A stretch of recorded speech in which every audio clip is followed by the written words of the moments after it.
In this video, I want to talk about how you can unlock CFD trading inside of eToro.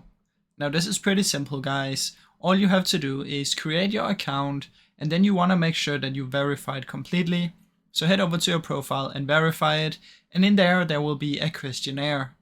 Now the questionnaire is called experiences or something, you can find it in there, and in there you have to answer correctly.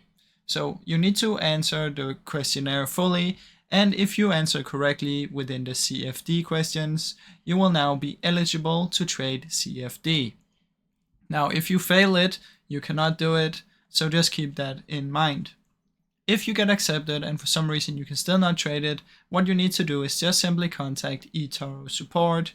So just head over to the help and resources and contact them for any help. Now this is basically how it works, guys. Like I said, just create your profile and answer the questionnaire. If you answer it correctly, you should be able to trade CFDs immediately. Now I really hope you enjoyed this short video. If you did, please leave a like and subscribe, as it helps me out a ton. Thank you so much for watching.